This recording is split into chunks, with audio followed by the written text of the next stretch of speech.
Good evening, colleagues. Good evening, Miss. The task is ours tonight to produce a corpus-based analysis on spoken Guyanese language in given situations. Tonight, our group members are yours truly, Miss Sherrod Archel, Miss Linan Boson, Miss Rewati Baharspat, and Miss Althea Chester. The introduction. The theme that we'll be doing this analysis on is dealing with purchases and sales, and the domain is the market, which is a public place. Introduction. A corpus-based approach to studying speaking style aims to deduce perceptually significant distinctions in style from variances seen with corpora across different conditions or across corpora created under different speaking settings. In other words, it aims to identify patterns in the way people speak in different situations based on the analysis of large amounts of data. The advantages and disadvantages of conducting a corpus-based analysis in a market setting. We'll be looking at 4 advantages and 4 disadvantages. The advantage is the first one, the real-time analysis. A corpus-based analysis in a marketplace can provide real-time insights into consumer's behavior. It can help companies stay up to date with the latest trends and preferences in their target market. It is cost effective. A corpus-based analysis is a cost-effective method of analyzing large sets of data. 1, it requires less time, and 2, it requires less resources when compared to the traditional methods such as surveys and focus groups. It's objective analysis, meaning that in the marketplace, a corpus-based assessment can provide an objective and quantitative analysis of consumer behavior. It can help to identify trends, patterns, and preferences of consumer and their behavior that can inform marketing strategies and product development. And finally is a large set of data in the marketplace. There's a rich source of data can be obtained and it can be used for the corpus analysis. It provides a large and diverse set of texts, including product description, customer reviews, and sales data. This can be analyzed again to gain insights into the consumer behavior and preferences. The disadvantages. The data is biased. The data in a marketplace may not be a representative of the entire population. It may be biased towards certain demographics or certain geographical regions. This can affect the accuracy of the analysis and the insights gained from it. Incomplete data. Not all consumers or not all customers leave reviews after buying a product. Not all customers leave feedback on a product in the marketplace. So this can result in the incomplete data set that may not provide a complete picture of the consumer's behavior. Limited insight.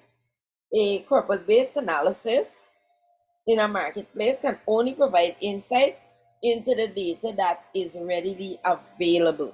It may not provide insights into the reasons behind the consumer behavior, which may be required to give additional research in order to get out those information. And finally, the privacy concerns.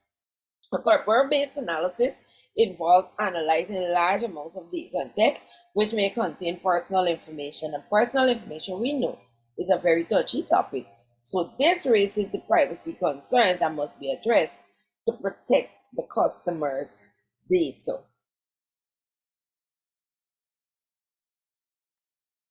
Here we have an overview of the transcription process. In order to gather our data for this analysis, we would have first sought the permission from vendors to record their conversations. We would have then extracted the conversation from the marketplace via an audio recording device. We would have then listened to the audio recording and then transcribed that recording into a script using dialogue form. We would have then identified the words that were most frequently used in the conversation, which was then analyzed in terms of the context they were used. Then we would have recorded our corpus analysis.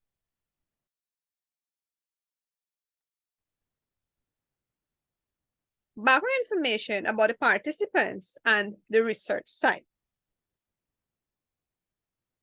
The data collected for the corpus analysis in this study was gathered at the study market in Essequibo Coast, region number 2, in an informal setting. The researchers saw the relevance of this setting to the study since much conversations occur at this location on market day. The researchers believed that conducting the study in that environment would be practical because the marketplace is a central place where people of various social backgrounds would meet to conduct business and engage in conversations. The researchers therefore established that this site would produce a rich array of conversations between vendors and customers using different languages. And more so, it is an environment where individuals speak in their most natural or raw manner, which is what this study requires. The words used in their natural state by the vendors and customers would enable the researchers to have a critical review of the raw materials of the words used in the situation as against their literal meanings.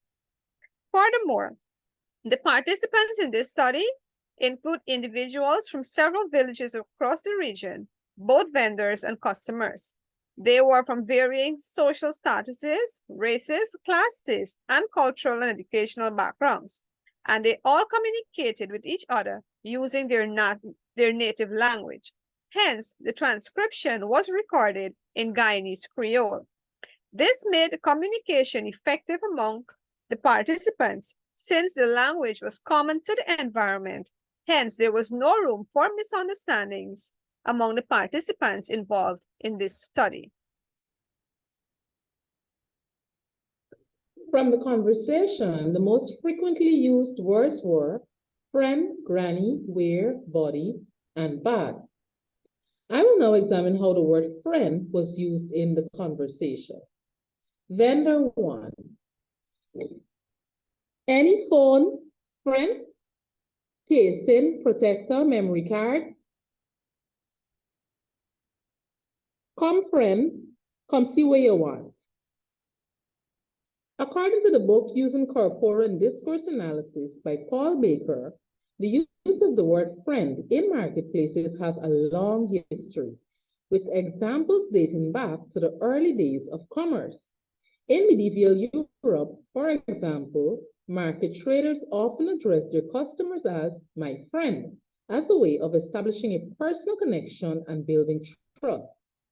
This usage continued in the modern era, with the word friend being used in advertising and marketing materials as a way of appealing to customers on a personal level. The use was similar in the environment study, since the vendors used the word friend to address customers, not because the persons were well known to them, but rather it was a means of appealing to the customers to shop from them. The word friend is frequently used in the context of a marketplace, although its frequency and meaning may vary depending on the specific market or industry. It was used twice in the environment of this study by vendors to get the attention of customers in an informal yet polite manner. Its distribution may also vary across different parts of speech, with the noun form of friend being more common than the verb form. Similarly, in this context, the vendor was addressing the customer as a friend in the noun form. The word friend also often occurs in collocation with other market-related terms such as loyal or trusted friend, and these aid in building relationships with customers and establishing a sense of trust and loyalty. It also highlights the role of word-of-mouth marketing in attracting new customers just as it was used in this environment. The semantic prosody of the word friend in a marketplace is generally positive, emphasizing the importance of establishing friend relationships with customers. And in this situation, the word was used on a positive note by the vendor to gain the customer's attention to support his business. And the customer did not seem offended after being addressed by that name. Instead, she smiled, nodded her head, and continued walking. Therefore, this indicates that she received the word on a positive note. The vendor's language in this environment was friendly despite his tone was a high pitch. And this was mainly to get the attention of customers. Finally, the use of the word friend in marketplaces is not limited to the English language. In many other languages, similar words are used to refer to customers or potential customers in a friendly and informal way. For example, in Spanish, the word amigo is often used in this context, while in French, the word ami is used. In both cases, the usage is similar to that in English, with the word being used to establish a personal connection and build trust with customers. Overall, the use of the word friend in marketplaces appears to be a widespread phenomenon that transcends linguistic and cultural boundaries. Now I will examine how the word granny was used in the conversation. According to the book Using Corpus in Discourse Analysis by Paul Baker, the use of the word granny in marketplaces is a relatively recent phenomenon and has no historical significance or diachronic significance. The word itself has been in use for centuries to refer to a grandmother, but it has only recently been adopted in some marketing contexts as a playful or ironic way of referring to customers. In the environment study, the vendor used the word granny to attract the attention of a lady who was passing by. As we see here, vendor 2, come granny, come get your screen protector. The customer responded, hello, I look like a granny to you. So it was used twice in the environment, but the context in which it was used was different from its dictionary meaning. It is a noun whose literal meaning refers to someone's grandmother. However, in the context of the situation, it was used by the vendor out of respect because the lady seemed a bit aged. Some people use the word granny in a playful way to say someone is looking old despite being young. Additionally, the word granny is not commonly used in marketplaces to refer to customers or potential customers. In fact, the use of the word in this context is quite rare, and when it does occur, it is usually intended to be humorous or ironic. However, in the given situation, the customer did not appreciate being called granny and instead responded to the vendor in an offensive tone, asking if she looked like a granny. This revealed that although the vendor meant no harm in what he was saying, she received the language on a negative note. The use of the word granny in marketplaces is primarily limited to English-speaking countries, and even then, it is not a common usage.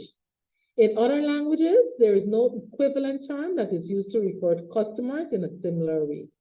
However, in some cultures, terms of endearment such as auntie or uncle may be used to refer to older customers in a friendly and respectful way. Overall, the use of the word granny in marketplaces is a relative niche phenomenon that has limited cross-linguistic relevance. Moving on, I'll now look at the word wear. Get your Easter wear, Monday wear. Get your Easter Monday wear. Vendor 7, come get your Easter wear. Wear. The use of the word wear in marketplaces, according to the book Exploring Natural Language, has a long history, dating back to ancient civilizations such as Egypt, Greece, and Rome. In these cultures, clothing was an important aspect of social status and identity, and the word wear was used to describe the clothing worn by individuals in different social classes. In the modern era, the word wear continues to be used in marketing and advertising materials, particularly particularly in industries such as fashion and accessories. It appears with high frequency in the context of a marketplace to refer to clothing and fashion, particularly in reference to specific type of clothing, such as sportswear, formal wear, and footwear. This word was used twice in the environment by two different vendors to represent the same thing. It is a word that can function either as a verb or a noun. In this situation, however, it was used as a noun to represent clothes. The vendors were calling on customers to shop their Easter wear, meaning their Easter clothes. The vendors in this environment also used the word to represent a footwear, hat, and sunglasses.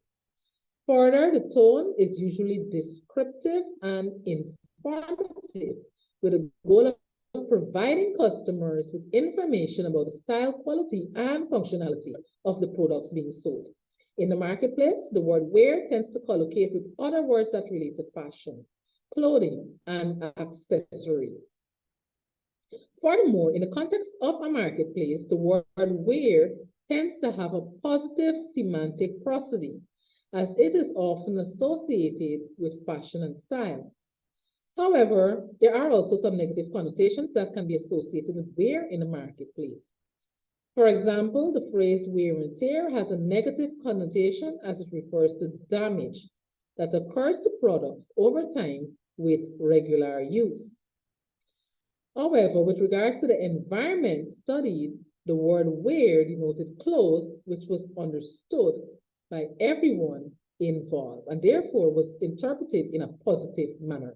Finally, the use of the word wear in marketplaces is not limited to the English language. In many other languages, similar words are used to refer to clothing and accessories, such as porter in French, trajan in German. In all of these languages, the word is used in marketing and advertising materials. Overall, the use of the word wear in marketplaces appears to be a widespread phenomenon that transcends linguistic and cultural boundaries.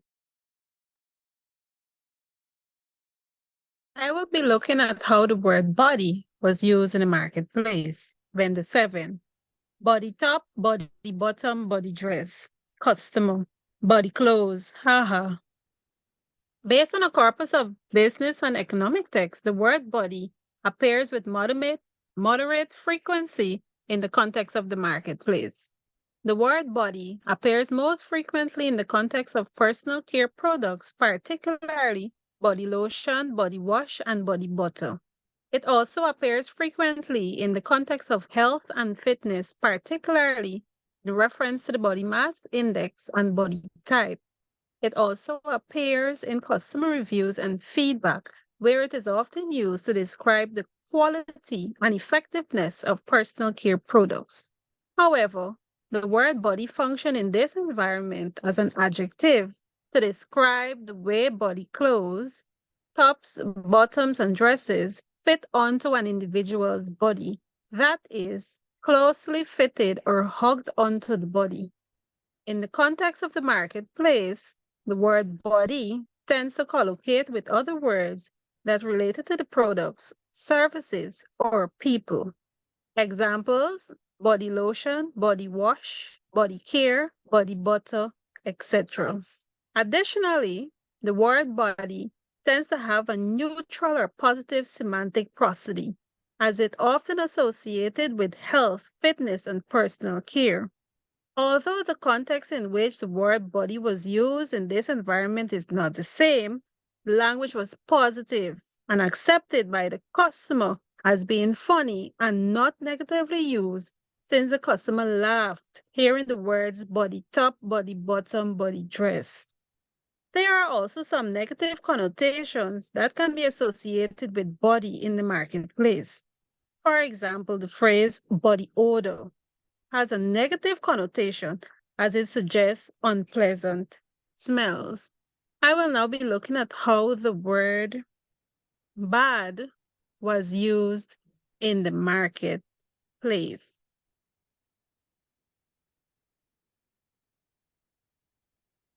Vendor 4. People are thief bad, yeah. Vendor 5. This is a bad bargain, boy. Historically, as stated in the book Exploring Natural Language, the word bad has been used in the context of the marketplace to describe negative evaluations or poor quality products or services. However, the meaning and the use of the word has evolved over time. In earlier texts, such as those from the 20th century, the word bad tended to be used more broadly to describe anything that was not good, without necessarily implying a negative evaluation of the product or service. In the environment studied, the word bad was used by two vendors in the same environment twice, but it carried different connotations. In the first instance, it was used as an adverb to denote the extent to which stealing occurs. The vendor emphasized that people thieve bad to mean that stealing is a frequent act in the environment. In the second instance, the word bad was used as an adjective by the vendor to mean that the bargain was offering the customer was a good one. In general, the word bad tends to be used in a more informal register in the context of customer reviews and feedback, where people are expressing their opinions about products and services. Similarly, in the context of the environment, the first vendor used the word bad in an informal way to express her opinion on how frequent persons would steal bicycles in the environment. And the second vendor also used the word bad in an informal way to express the price of the pants, a good one and a not a bad deal. The word bad is used primarily in a negative connotation in the marketplace to describe poor quality or defective products. However, in both cases, the word bad was not used negatively to denote any product or service. Instead, it was used in a positive manner to attract sale and as a form of warning to prevent loss in the case of the bicycle. Both the vendors and customers understood and accepted the language positively. In the context of the marketplace, the word bad tends to collocate with other words that relate to negative evaluations, poor quality, or defective products. For example, bad customer service, bad quality, or bad deal. However, in the environment studied, both words carry different meaning. Bad in the first instance meant frequency, and in the second instance, it meant good deal. In some languages, such as German, the word shell is used to describe negative evaluations or poor quality products or services, but may have different connotations or nuances than the English word bad. Additionally, in some cultures, there may be different standards or expectations for what constitutes good or bad products or services, which can impact how the word is used and understood in different contexts. That has brought us to the end of our presentation.